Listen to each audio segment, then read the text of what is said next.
Bismillahirrahmanirrahim. Assalamualaikum warahmatullahi wabarakatuh. Hamdan wa salaman wa ba'du. Untuk mengawali jumpa kita pada kali ini, marilah kita panjatkan puja dan puji syukur kita kehadirat Allah Subhanahu wa ta'ala, karena dengan limpahan rahmat dan hidayahnya lah sehingga sampai saat ini kita masih ditakdirkan oleh Allah Subhanahu wa ta'ala menjadi orang yang beriman dan Islam. Mudah-mudahan nikmat iman dan Islam ini dapat kita miliki sampai akhir hayat kita. Amin, amin, ya Rabbal Alamin. Dan tak lupa pula salawat beserta salam semoga tetap terlimpahkan kepada junjungan kita Nabi besar Muhammad sallallahu alaihi wasallam, karena beliaulah yang memperjuangkan Islam sampai ke penjuru dunia sehingga kita bisa membedakan mana yang hak dan mana yang batil, dan masih menjadi muslim dengan hidayah Allah Subhanahu wa ta'ala. Pemirsa yang dirahmati Allah, sebagaimana yang kita ketahui bersama bahwa zikir itu artinya adalah mengingat.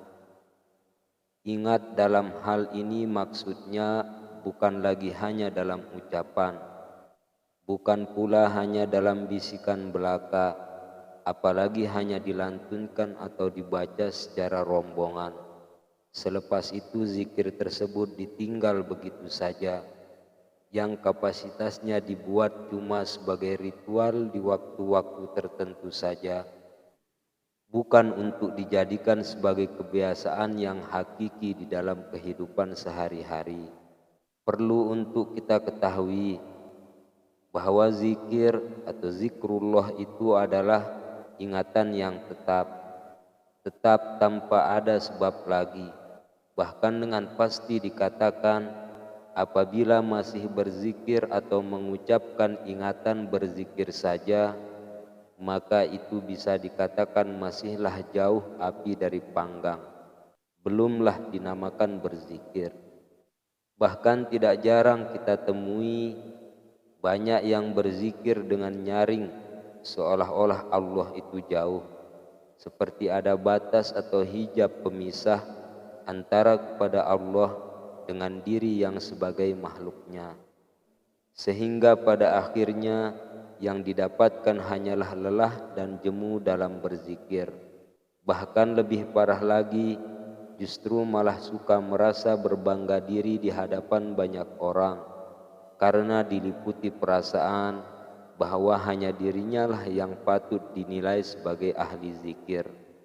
Fenomena ini sering kita jumpai di tengah-tengah masyarakat kita. Bila demikian persoalannya, apakah ada yang salah pada zikir itu? Konon, apalagi zikir-zikir itu diperoleh secara talqin dan ijazah dari seorang guru atau mursyid. Saya rasa tidak ada yang salah pada kalimat zikir itu sendiri. Akan tetapi masalah utama dalam berzikir itu karena kurangnya pemahaman kita terhadap hakikat zikir itu sendiri. Apalagi jika zikir itu hanya sekedar ikut-ikutan, bahkan dibuatlah rombongan atau perkumpulan pencari pahala yang konon katanya itu adalah ibadah. Padahal setiap ibadah itu seharusnya dibangun atas dasar tauhid dan ketakwaan, bukan karena mendambakan ganjarannya ataupun karomahnya. Ketahuilah, sesungguhnya nilai niat itu lebih utama daripada perbuatan, karena pezikir yang hakiki itu adalah yang zikirnya dapat membangkitkan energi kolbunya. Dia takluk pada sifat kalam Allah, sifat esanya Allah, dan sifat mahanya Allah dalam segala aspek kehidupan. Untuk para pezikir, janganlah berzikir dengan hanya bertujuan zikir karena zikir. Akan tetapi, bukalah pintu hati dan tutuplah rapat-rapat pintu bibir, agar zikir itu tidak kedengaran oleh siapapun, walau malaikat yang bertugas sebagai pencatat amal sekalipun. Karena zikir itu berada di dalam sir atau di lubuk rahasia dalam batin, yakni di kamar yang Jibril sendiri pun dilarang memasukinya agar terlepas dari rasa ujub dan riya. Dan zikir hak ini mustahil dapat dilakukan sebelum melenyapkan seluruh wujud diri, karena pada hakikatnya zikir itu tiada lagi yang wujud melainkan wujud Allah semata. Maka inilah yang dinamakan zikir hak.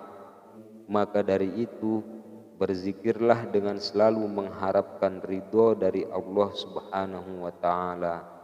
Dan Nabi bersabda yang artinya, wahai sekalian manusia, tenangkan diri kamu, sesungguhnya kamu tidak menyeru kepada yang peka atau yang tuli, melainkan kamu menyeru kepada Sang Maha Mendengar.